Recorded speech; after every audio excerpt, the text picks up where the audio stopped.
Blessed be y'all, this is Jen Fremont. I am going to talk about a subject that, doesn't really fit into magic, but it does in a way, I guess. I am going to talk about ministry.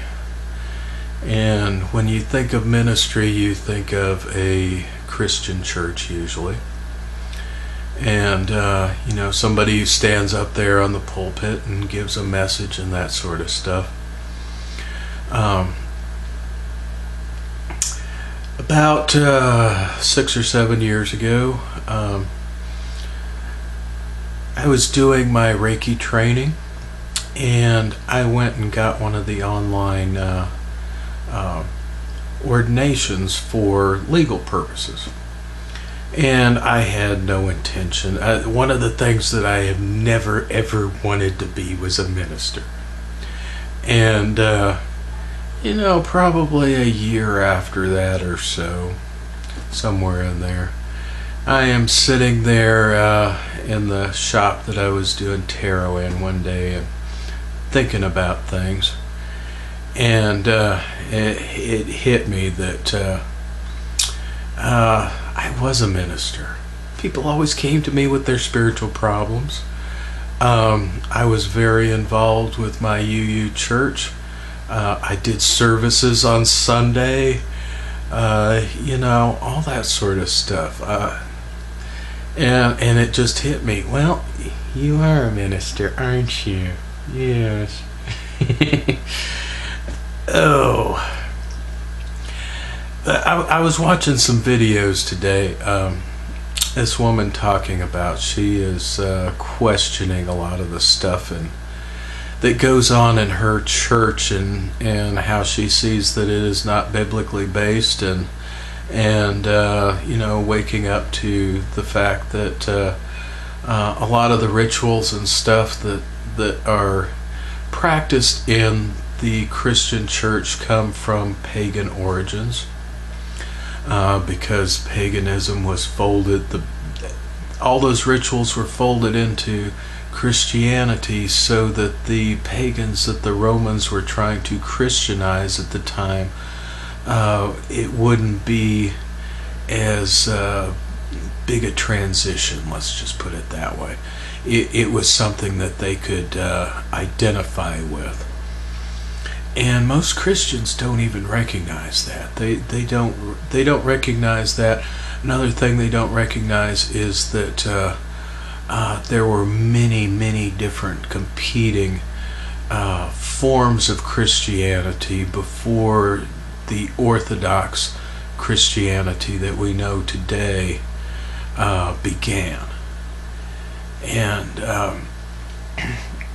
I think they would be shocked at that there were many things out there that call themselves Christian that are far from what the Catholic Church or the Eastern Orthodox Church became.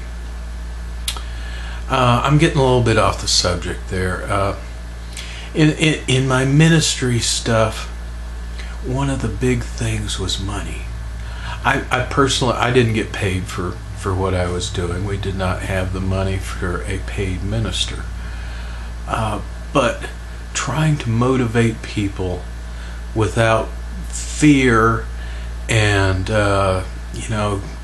shame and humiliation to give money to support this organization was an extreme strain. And I talked to folks that we're involved in larger congregations and stuff like that. It doesn't matter the size of the congregation. The problem is the same. It's just a matter of, if you have 1,000 people, probably only 100, if that, are actually going to support the place to any extent. And, out of 1,000, probably 10 are going to do the actual work. So,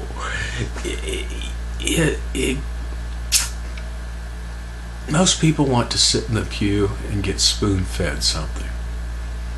Or they want to come to nice events and things like that, and socialize and do that sort of stuff, which I think is an important thing in being a member of whatever organization you're a member of, whether it's a church or whether it's a civic club or a hobby club or whatever.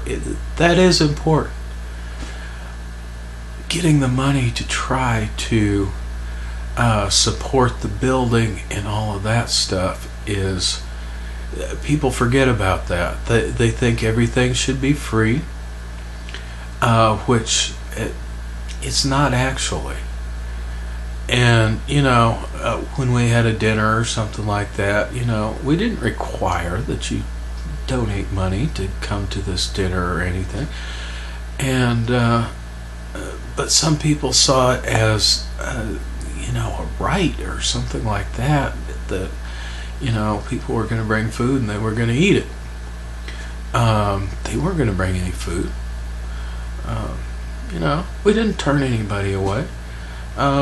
We even had homeless people show up sometimes, and we were like, as long as you don't cause trouble, here's a plate, go ahead. And so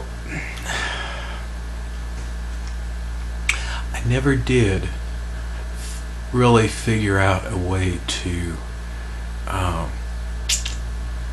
be able to motivate people without the fear and the shame and that sort of stuff. As a consequence, I'm not there anymore. I ended up putting a whole lot into that place. I propped it up for a long time. I was the treasurer for a while, and a lot of times I found myself having to put money in there just so I could write the check to pay the bills. And when people become the treasurer, they don't understand that. And you can tell people about that, and they're like, well, here's $1. I'm sorry, but $1's not gonna help that much. And a lot of the folks that came, they didn't have a whole lot of money. I don't expect them to drop $1,000 in the plate every day, but $10, they'll show up with their their big gulp in their hand, and their donuts and their Twinkies or whatever other little packaged goodies they've gotten at the QT that they just spent $10 on, and they don't have any money to put in the offering plate. I got to see that from the other side, being the person who actually handled the money, being one of the people that worried about whether the bills got paid or not. In the end, I basically propped the place up long enough for me to leave so that it would not collapse under my watch. At this point, I don't know what's going on there. I don't really want to know. So, and I don't feel like I went screaming into the night like many people have done in the past. I saw it was a time that I could leave.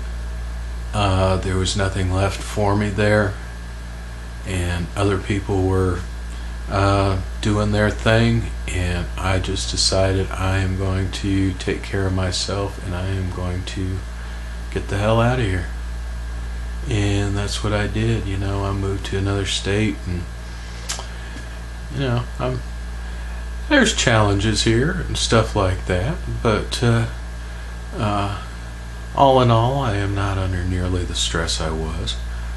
I do miss ministry, though, because for the few people that were sincere and didn't just want spoon feeding and stuff like that, that to me was rewarding. If I could give somebody something, and they could take that with them and actually do something with it. I found that very, very rewarding. And I miss that right now. I am not sure how to get back into that sort of thing at this time. But that's been my experience. I took a lot of classes and stuff that the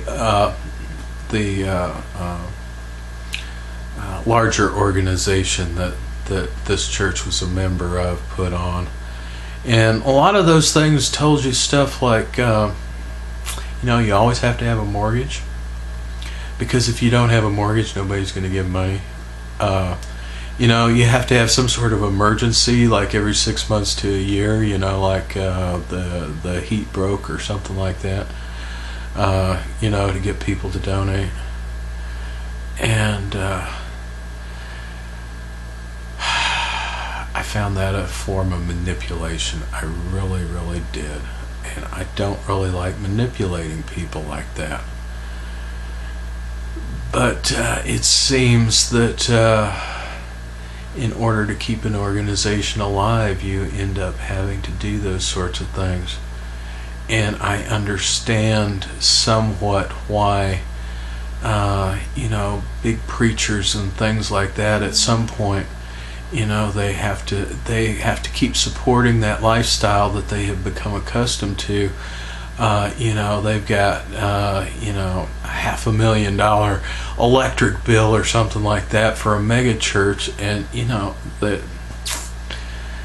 that's about the only thing that they can reliably get money from is guilting people and telling them God's going to punish you if you don't give, and that sort of stuff. So if you have had any other experiences in other organizations and figured out exactly how to support the organization effectively, and not guilt people, not make it mandatory that people pay dues to be in this organization, things like that, I'd be interested to hear that sort of stuff. But I'm probably going to do some other videos on some of the other stuff that this person was talking about. But this is one of those things that just came to my head as I was watching that stuff, and I thought I would talk about it. This is Jen Freemind. Blessed be y'all.